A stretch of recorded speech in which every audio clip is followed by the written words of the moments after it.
आप सभी को ईद उल मिलादुन नबी की खूब सारी मुबारकबाद। उम्मीद करता हूँ जितने लोग आज सड़क पर उतरेंगे, मिलाद मनाएंगे, उतने ही लोग नमाज की तरफ आगे बढ़ेंगे, अपनी मस्जिदों को आबाद करेंगे। रिक्वेस्ट ये है, माहौल बड़ा ख़राब है, गलती नहीं करते हो तब एफआईआर हो जाती है, तो सोचो गलती करोगे तो क्या किया जाएगा। योगी और मोदी और उसकी दोनों की पुलिस को और हिंदू संगठनों को तुम्हारी गलतियों का इंतज़ार रहता है। देखिए, बहुत सारे अलग अलग तरह के हमारे बीच में मुसलमान हैं और मसलक बहुत हैं, लेकिन नमाज से ऊपर कोई तो नहीं है। तो देखिए, ऐसी कोई हरकत मत कीजिएगा। अव्वल नमाज है, तो ईद उल मिलादुन नबी में जो भीड़ आज उतरेगी, अल्लाह उसे सलामत रखे। लेकिन सवाल ये भी अपने आप से कीजिएगा कि यह सब नमाजी हैं क्या? ये जितना मिलाद मना रहे हैं डीजे चलाकर, सड़क पर लठबाजी करके, तलवारबाजी करके, क्या ये नमाजी हैं? हज़रात, मेरी हाथ जोड़कर अपील है, अपने घर वालों को मुसीबत में मत डालिएगा। कोई ऐसा काम ना करिएगा जिससे आप पर एफआईआर हो, जिससे आपके लिए नुकसान और मुसीबत सामने आ जाए। हज़रात मोहतरम, आपसे गुजारिश है कि अपने आप को बचा कर रखें, अपने आप को सेफ रखें, नमाज कायम करें, सबील लगाएं। आप बहुत सारी चीज़ें कर सकते हैं, इबादत करिए।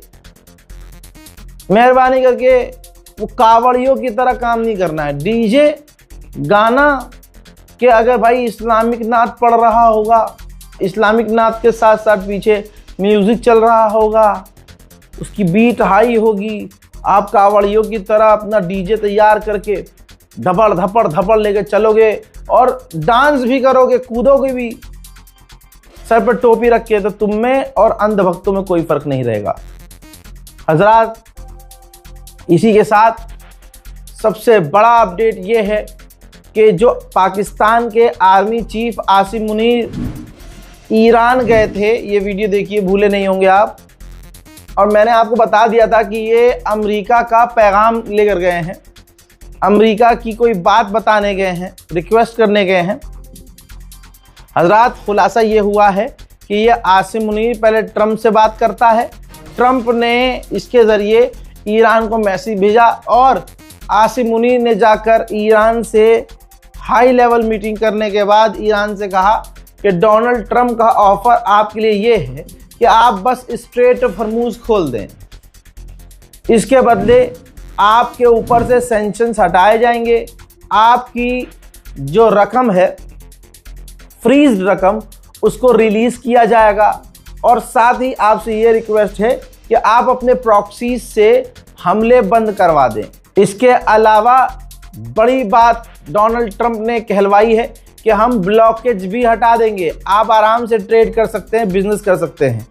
ईरान के अधिकारियों ने बिना सोचे, ज़्यादा बिना सोचे, साफ इनकार कर दिया कि नहीं, अमेरिका ने जो वादे पहले किए थे, अमेरिका पहले उन तमाम वादों को निभाए, तब उसके बाद हम सोचेंगे। यानी गुलाबी सूअर के मुंह पर मुसलमानों, ईरान ने चप्पल मारी है। एक बार फिर से पब्लिक डोमेन में आके क्या कहता है गुलाबी सूअर कि स्ट्रेट हॉर्मुज़ खुला है, हम जीत गए हैं। और अकेले में पाकिस्तान के आसिम मुनीर से मैसेज भिजवाता है कि भैया मामला शांत कर दो, हॉर्मुज़ खोल दो, इसके बदले हम तुम्हारी तमाम बातें मानने को राज़ी हैं। ईरान कह रहा है भाई भाड़ में जाए।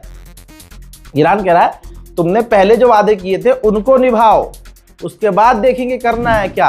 हजरात, ईरान ने स्ट्रेट हॉर्मुज़ में एक बार फिर से टैंकर पर हमला किया है।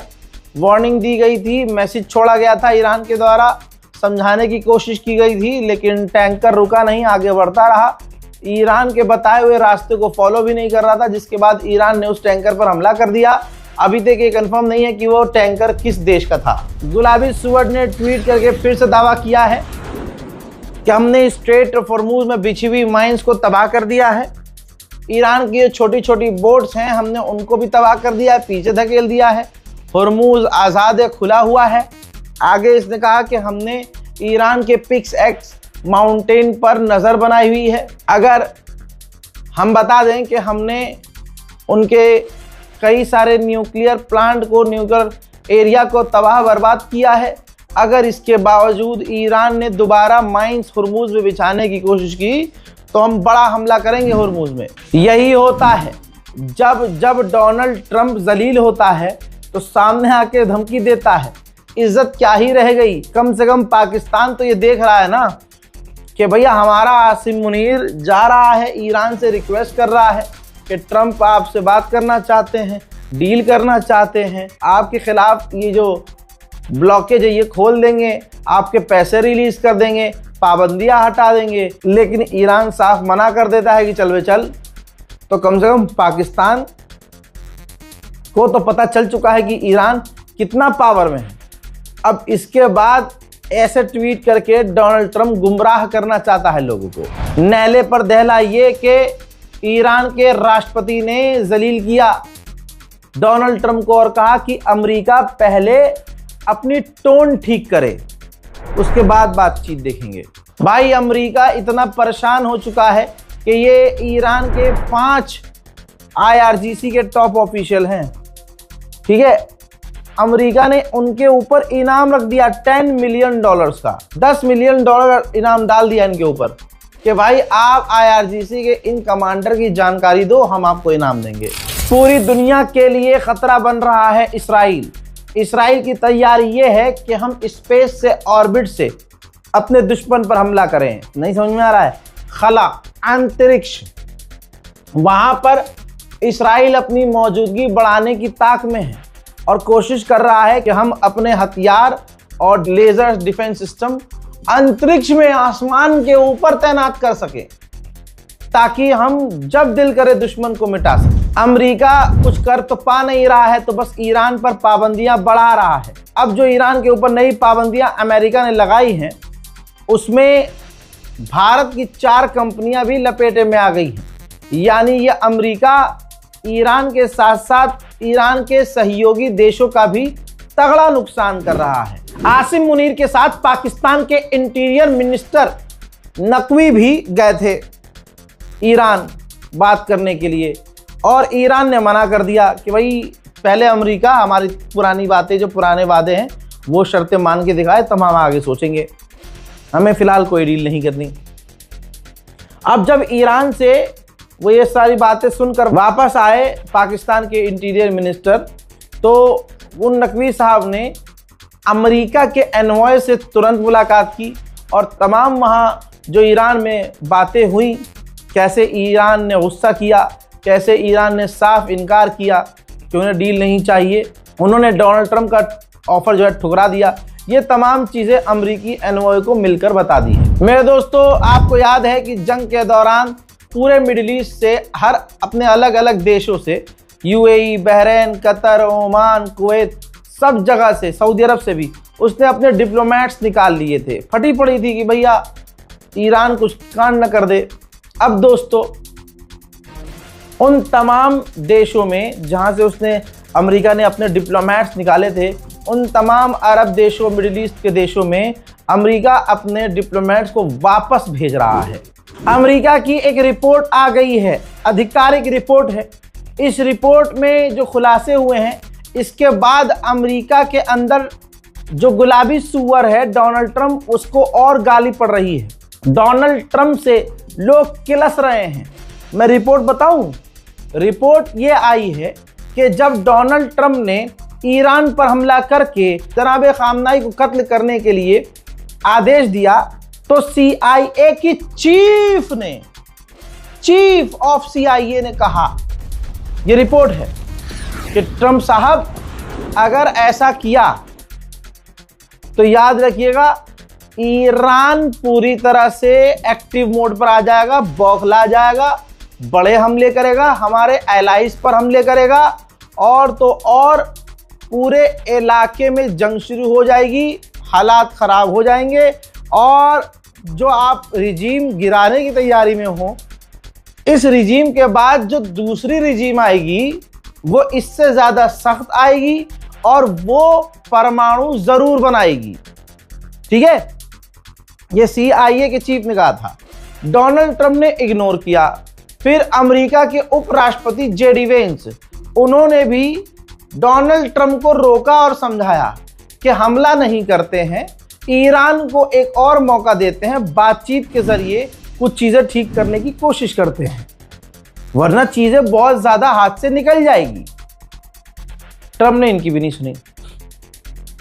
फिर अमेरिका के वॉर मिनिस्टर्स और सीनियर जनरल कमांडर ने भी चेतावनी दी कि अगर हम खामनाई को कत्ल कर देते हैं ट्रंप साहब, तो हमारे लिए मुश्किल पैदा हो जाएगी। हमारे पास इतने हथियार नहीं हैं कि हम लंबे समय तक ईरान से लड़ सकें, और ईरान लड़ेगा, ईरान पूरे इलाके में मिसाइलें मारेगा, परेशानी होगी। ट्रंप ने अपनी मिलिट्री की भी नहीं सुनी, कमांडर्स की भी नहीं सुनी। ट्रंप ने सुनी तो नेतन्याहू की सुनी, क्योंकि नेतन्याहू ने ट्रंप से कहा था कि ईरान इस वक्त सबसे कमजोर है, ईरान खड़ा नहीं हो सकता, ईरान हुर्मुज बंद नहीं कर सकता, ईरान पलटवार नहीं कर सकता, और हमारी मूसाद तो है ही काम करने के लिए। तो ट्रंप ने अपनी ही टीम को किनारे किया, नहीं सुना, और नेतन्याहू की बातों में आकर ईरान पर हमला किया। आज वही गुलाबी सूअर बुरी तरह से फंस चुका है। हालत यह है कि गुलाबी सूअर अब कुछ कर नहीं सकता, सिर्फ बोल ही रहा है। बोल भी क्या रहा है, ये देखिए, ट्वीट किया है उसने। कहता है, यानी लिख रहा है कि ह्यूमैनिटेरियन क्राइसिस से ईरान के लोग गुजर रहे हैं। जो लोग प्रदर्शन ईरान में नहीं कर रहे हैं, ईरान उन्हें भी मार रहा है। ईरान पूरी तरह से गिर गया है। ईरान अपनी मिलिट्री को हथियार नहीं दे पा रहा है। ईरान में इंसानियत के खिलाफ कराए, अच्छा, इसे इंसानियत याद आ रही है, इसे वॉर क्राइम याद आ रहे हैं। जो इसने अपने भाई के साथ, इसराइल के साथ मिलकर गज्जा में नरसंहार किया, वो इंसानियत का कत्लेआम नहीं था, वो क्राइम नहीं था। अमेरिका ने बहुत सारे मासूमों की, लाखों मासूमों की जान ली, उस पर नहीं बोला जाता। कुल मिला के बात यह है कि डोनाल्ड ट्रंप को कुछ ना कुछ तो बोलना है, झेप मिटानी है। हम कह रहे हैं कि अगर ईरान के हथियार खत्म हो रहे हैं, अपनी फौज को वो हथियार नहीं दे पा रहा, तो गुलाबी सुअर अम्मा का दूध अगर पिया है तूने, तो हमला करवा दे, एक बार ईरान पर हमला करवा, बाकी काम सारा ईरान खुद दिखा देगा तुझे। देखिए, ओमान के विदेश मंत्री ईरान गए, ईरान के विदेश मंत्री से मुलाकात की, दोनों ने डील कर ली है, साथ मिलकर वो काम करेंगे, और डिस्कशन किया है कि टेम्परेरी स्ट्रेट ऑफ हॉर्मुज खोला जाए, टेम्परेरी, और कुछ ऐसा किया जाए कि कुछ समय के लिए जहाज की आवाजाही शुरू हो, और दोनों भाई मिलकर स्ट्रेट ऑफ हॉर्मुज में जो माइंस बिछाई है उसे क्लीन करेंगे। दोस्तों, उधर ईरान और ईरान के ऑफिशियल मजाक उड़ा रहे हैं जो पाबंदियां ईरान पर लगाई जा रही हैं। जरा इस पोस्ट को देख लीजिए, दिस इज फाइन। हर तरफ आग लगी हुई है। एक कार्टून है, बैठा हुआ कह रहा है कि सब कुछ ठीक है, यानी ये कार्टून डोनाल्ड ट्रंप है, चारों तरफ दुनिया में उसने आग लगा दी है, लेकिन नुकसान उसका भी हो रहा है, लेकिन वो कह रहा है कि सब कुछ ठीक है। ईरान के राष्ट्रपति, ईरान के पार्लियामेंट स्पीकर ने अभी 5 दिन पहले जो बोला था, उसका पूरा, अब मैं टोका भी था उस वक्त कि ये तमाम चीज़ें नहीं बोलनी चाहिए, लेकिन ये बोले जा रहे हैं। इसका फ़ायदा अमेरिका उठाएगा। अमेरिका के वित्त मंत्री ने, देखिए रिपोर्ट आ गई है, कहा है कि ईरान की टॉप लीडरशिप मान रही है कि हमारा जो ब्लॉकेज है वो काम कर रहा है, यानी ईरान को नुकसान हो रहा है, ईरान को तमाम चीज़ों की, रोज़मर्रा चीज़ों की कमी हो रही है, ईरान परेशान है, हमारा ब्लॉकेज ईरान पर बहुत सही तरीके से काम कर रहा है। और मैं अपने व्यूअर्स को बताना चाहता हूँ, ये बात ईरान के राष्ट्रपति ने मानी थी, ईरान के पार्लियामेंट स्पीकर गलीबाफ ने भी कही थी। खूब बड़े बड़े बयान इन्होंने चिपकाए थे, जिसका पूरा फायदा आज अमेरिका ने उठा लिया। मेरे दोस्तों, इसराइल के टीवी चैनल पर क्या बातें हो रही हैं मैं बता देता हूँ। इसराइल के टीवी चैनल पर इसराइल के एंकर कह रहे हैं कि ईरान पर सैंक्शन इसलिए लगाए गए हैं, पाबंदियां इसलिए लगाई गई हैं कि ईरान में महंगाई आ जाए, ईरान में कैश खत्म हो जाए, ईरान में क्राइसिस आ जाए जिससे लोग भूखे हो जाएंगे। जब उनके पेट खाली होंगे, भूखे होंगे, तो दिमाग काम नहीं करेगा और सरकार के खिलाफ ईरान की आवाम सड़कों पर आ जाएगी। सड़कों पर आने के बाद ईरान की सरकार काफ़ी ज़्यादा परेशान हो जाएगी जनता को लेकर और उसे घुटने पर आना पड़ेगा और ईरान की रिजीम चेंज हो जाएगी। उधर IRGC के कमांडर, ईरान के फौज के कमांडर, सीनियर कमांडर बॉर्डर पर मौजूद अपने फौजियों के बीच चले गए और उन्होंने साफ कहा कि तैनात रहना है, एक्टिव रहना है। अगर सामने से दुश्मन ने कुछ भी लॉन्च किया, कोई हरकतबाजी की, तो उन्हें मुंह तोड़ जवाब देना है। हम दुश्मन के आगे नहीं झुकेंगे। बात ईरान की तरक्की की करें तो ईरान के अंदर ये देखिए, ऐसे हालात में ईरान के राष्ट्रपति ने सोलर पावर प्लांट का उद्घाटन किया है। अमेरिका ने लास्ट ईरान के ब्रिज उड़ा दिए थे, आखिरी मौके पर ईरान के ब्रिज पर हमले किए थे। तस्वीर आप देख सकते हैं कि उन तमाम ब्रिज पर अभी भी ईरान काम कर रहा है। लगातार ईरान उन तमाम ब्रिज को ठीक करने की कोशिश में है। आइए अब मैं आपको ऐसी खबर देता हूं कि दिल खुश होगा और डोनाल्ड ट्रंप का झूठ खुलेगा। अमेरिका के अंदर किसानों को पिछले 40 साल में सबसे ज़्यादा नुकसान हुआ है।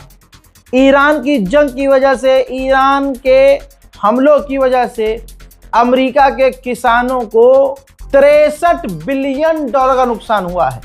मोहतरम हजरात, क्या आप समझ सकते हैं? 63 बिलियन, मिलियन की भी बात नहीं है, बिलियन की बात हो रही है।